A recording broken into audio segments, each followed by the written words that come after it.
Hello everyone, it's Carrie, and in today's video I'm working on a special doll I made for our Patreon collab. A couple times a year my patrons and I decide on a theme, and those who are able to participate create a doll in that theme. This time our theme was Undead, and as you can see by the photo, everyone came up with some very spooky fun characters. The super cool voodoo doll is by Maggie Keith. The lavender beauty is by Vivian Smith. My creation I'll be sharing with you today is the Mermaid. The incredible skeletal horse is by Gwen Murray. The beautiful white ghost with the long wild hair is by Chelsy. And the adorable short white-haired ghost is by Sue Stepaniak. And the gorgeous witch is by Stephen Anthony. All of the Facebook, Instagram, and YouTube information can be found in the photos at the end of this video, so make sure to check those out. I want to thank all the patrons who were able to participate and all of those who supported us along the way. Y'all are the very best. So the doll I'm working on today is made with a GG Grant Monster High with some parts of the Skeleton Monster High doll, and I'll be making a mermaid with them. I'll be sharing most of the process, so let's get started.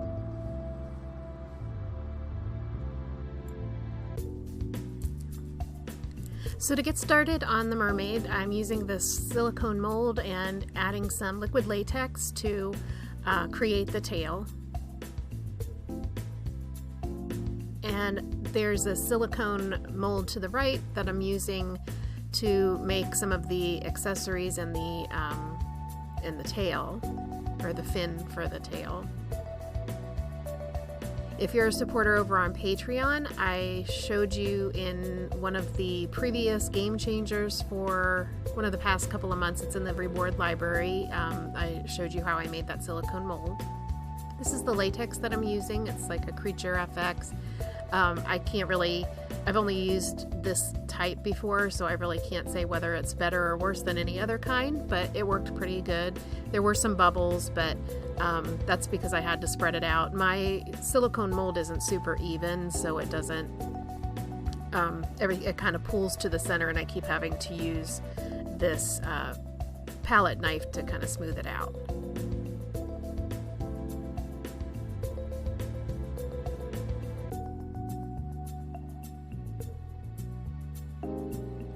So I used a pattern and just cut around. Some of these steps I learned from a video by My Minimon. If you're not following My Minimon, you may want to check that out.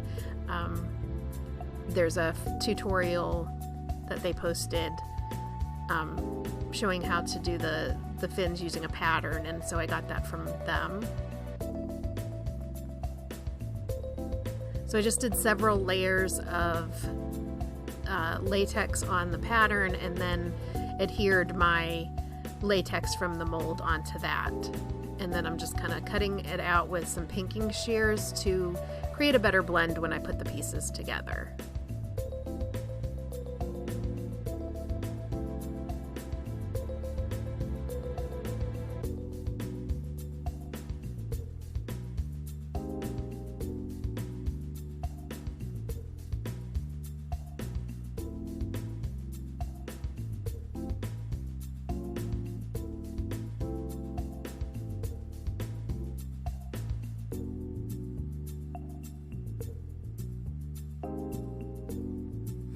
And the good thing about liquid latex is it just sticks to itself. So I did a little trimming down at the bottom as well with the pinking shears, so when I add the tail it will adhere and with a nice blend. So for the inside I'm using a mix of some unscented powder with a couple of drops of essential oil. This particular bottle that I got of this liquid latex didn't really have a scent to it, but some of them do for some reason, so I wanted to use a little bit of peppermint essential oil just to give it a better scent.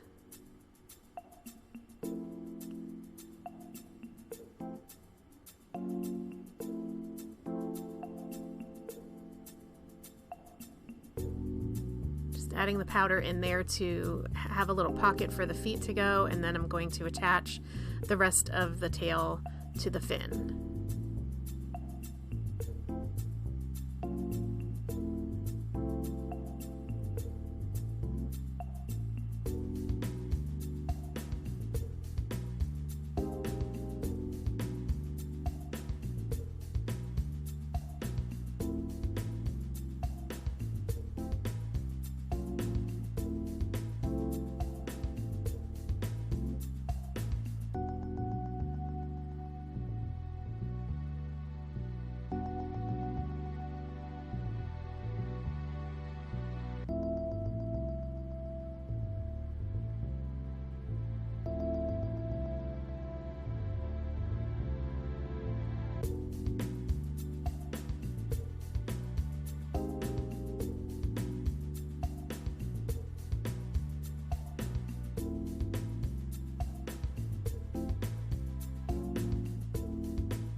So I was making a full set of these mermaids. This one, of course, is for the Patreon collab. Once again, make sure to check out the end of the video so you can see all of the participants in the collab, their beautiful work, and where to contact them if you're interested in any of their work. I'm adding a little bit more powder so it can more easily be removed. But like I said, this one is for the collab, and then I made a few other fins. I used some mica powder to color them and added another layer of liquid latex over the mica powder. Moving on to the hair, I made a mix to match this beautiful plum colored hair, and rooted her with the hair was like a mohair yarn that I separated and rooted her with. Then I'm going through and doing some peeling and sanding, or carving and sanding to the body, just to get some of those lines off, since she's going to be showing so much of her body in the top part of her body. I just want to make sure it's nice and clean. And here I'm marking, I'm going to do a modification, adding some of the skeletal parts to her upper torso, and I'm just doing some marking of where I'm going to cut.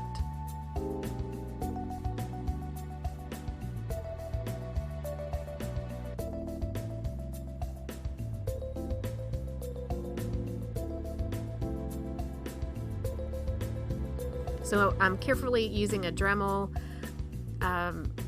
It may look like I'm being a little more haphazard, being that this video is sped up, but I am doing this very carefully, and eventually I even decided to put on one of my cutting gloves. But I cut that in half, and then I'm cutting in the same direction on the skeletal torso so I can piece them together.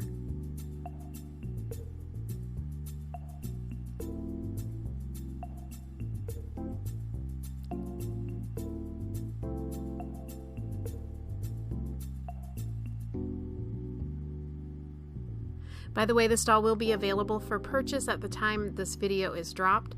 So if you're interested in purchasing her, you can email me or contact me via one of my social media sites. It will be in the description box below. All of my social media and email inbox are in the description box below. So it is immediately available for purchase. And just the first person who contacts me wanting to purchase her will be able to buy her. As you can see there, I kind of broke the blade, and thankfully I was using safety glasses. So make sure you guys are always being careful, because those Dremel blades can break. They're very thin. I'm just using this cutting tool to take off some of the extra pieces to kind of fit them together better. And doing a little bit of carving. So I'm wanting to make sure that when I piece them together that the arms still move. I don't want to have, so I had to take out that mechanism there. It was kind of like the ball of the shoulder. So I took that out from Skeleita and kind of cut around there a good bit so I could push through the arm mechanism for the Gigi Grant doll.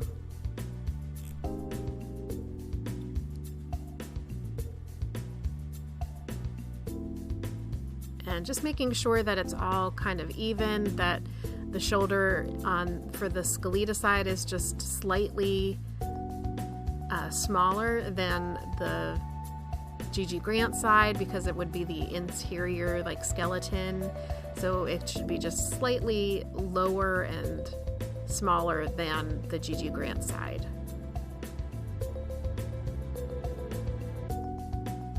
Then just to hold it together initially, I used some super glue just to kind of position it and hold it together while I add the resin. I'm going to use some UV resin and a UV lamp to cure that resin. And I just did some sanding to smooth it down. And now I'm working on her top. So I added the tail while I work on the top just so I can get an idea of how it's going to look as I'm shaping it. And I just did this sort of organically, just kind of wanted to use this. I felt like this is kind of like fish netting, this particular kind of webbing ribbon. I think they use this for like Christmas trees or something. It was like a sparkly webbed ribbon. And so I'm just kind of shaping that on here, being that she's sort of decayed. I thought that I want to be a little loose with the form and have it not be so precise. Then I'm taking out some of this thermo webbing, or it's kind of like a warbler. It's the thin, sticky kind. And just cutting it out to cover the front part of the doll. And I'm using my spare, this is just the doll that I used to work on. She has a broken head, so I just use that to do tests and stuff. So I'm forming it to that. I could use a heat gun, but since I'm doing such a small bit, I like to use my lighter to heat it up just a little so I can form it onto the chest and trim it out.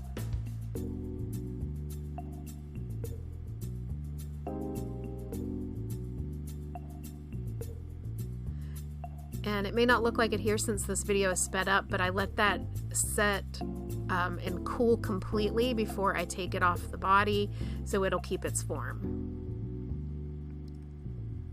Then I just added some more UV resin and to coat the warbler so that it will have a smooth surface that I can paint. Now I'm mixing up some paint, and I kind of want like a purpley pink to match some of the low lights in the tail. The tail's like a halogenic, different color, a bunch of different colors, but I wanted to go a little bit dark. But I am going to go I guess sort of like a medium pink, but I am going to go back over this with some gold leafing.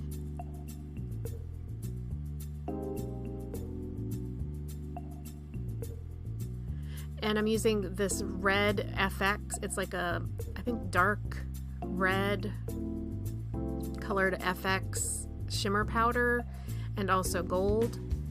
Just add some of that halogenic effect, and it's the same colors that I used in the tail. Taking that paint and going over the white on the fish netting.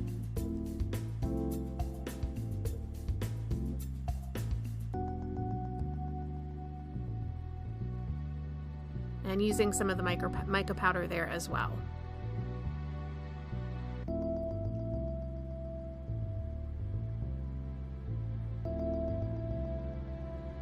And then to seal that up, I used the UV resin again. And then for the netting part, I used some just gloss Mod Podge, just to keep its flexibility. Then I'm using this Mona Lisa glue and gold leafing set just to add some brighter gold accents. I also went back, I don't believe I caught it on camera, but I went back and added some little stones and some droplets with the resin to create a wet effect. Just taking little pieces of that gold leafing, and then I want it to be real rough and tattered looking, so I'm brushing it very harshly to break it up real good.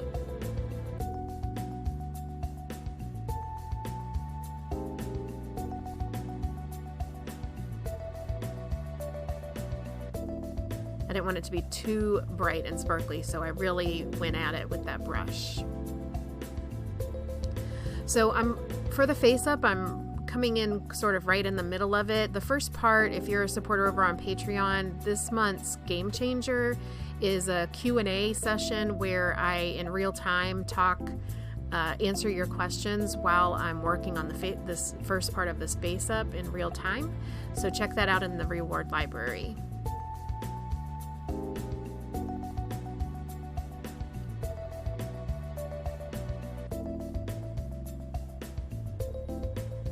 I also didn't capture this on camera, but I went back and added some skeletal effects to the side of her cheek because once I was finished with the face up, I put it together, and then I realized with the fin and the skeleton body, I felt like I wanted to pull that skeleton look up into the face a little bit, so I added some skeletal features to her jawline, or just a skull look to her cheekbone and jawline.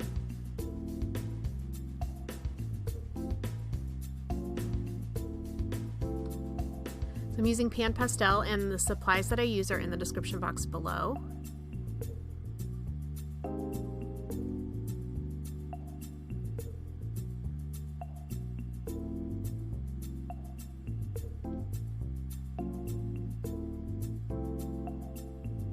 For the first time in a long time, the Mr. Super Clear, it just wasn't giving me enough tooth on this one. So this one was rough going. If that happens to you, I mean, I would suggest you just keep pushing through. It was kind of just not enough tooth and a little bit too shiny. So I just pushed through it, kept adding more layers. Mainly it's the pencil that doesn't take, but if you just keep adding more layers, then it eventually will take.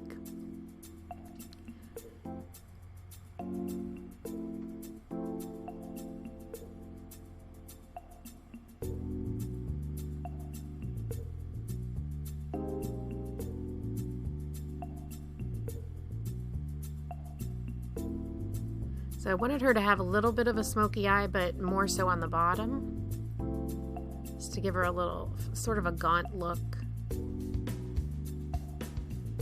I really enjoy working with Gigi Grant's face shape.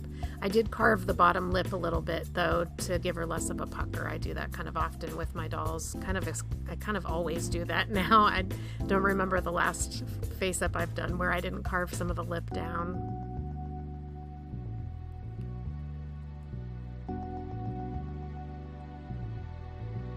I'm also taking some of that FX shimmer powder and working with it as a pigment. It's not quite as pigmented as, or actually nowhere near as pigmented as the pan pastels, but it does have some color in it, so I keep adding that to the eyeshadow to kind of carry those colors up from the tail and the top. A tip for if you're trying to keep the face shimmery is if you give it your final coats of Mr. Super Clear, your several coats to seal everything in, and then add a little bit of shimmer powder where you want it to shine, and then add one final coat of Mr. Super Clear, and that will allow the sparkle to come through a little bit better than if you did it before your several coats. I hope that made sense.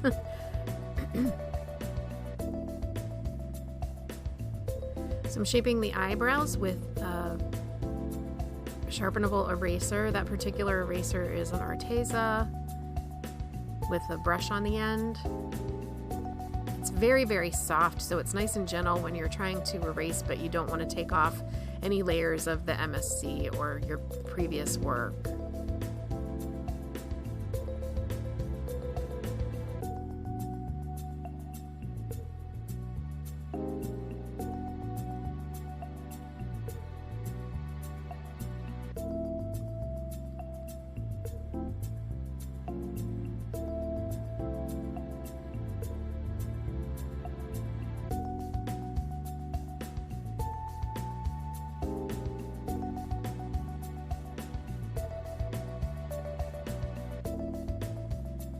Just a reminder, if you're interested in step-by-step learning, I have a couple of beginner courses over on Skillshare. The link is in the description box below.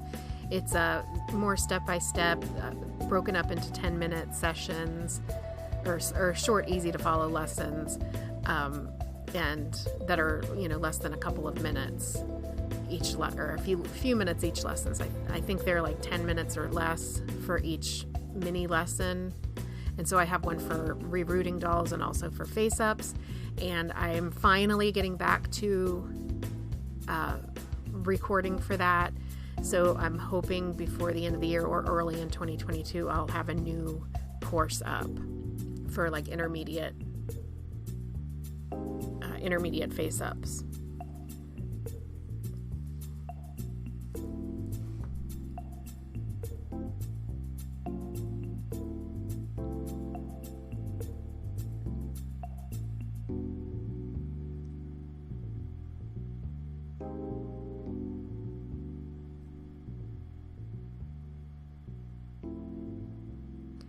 And before I come to the end, I just want to remind you once again, please, please, please stay till the end to check out the amazing work in more detail of the patrons who participated with me. We had an absolute blast as usual doing this particular collab. The next one will be in first or second quarter 2022. So check us out. And if you're interested, check out my Patreon if you're interested in participating in these collabs. We have a lot of fun and everybody's super talented. And at the end, you'll see the slides with their doll photos as well as their information, so you can follow them on Instagram, Facebook, YouTube, or contact them to purchase work from them.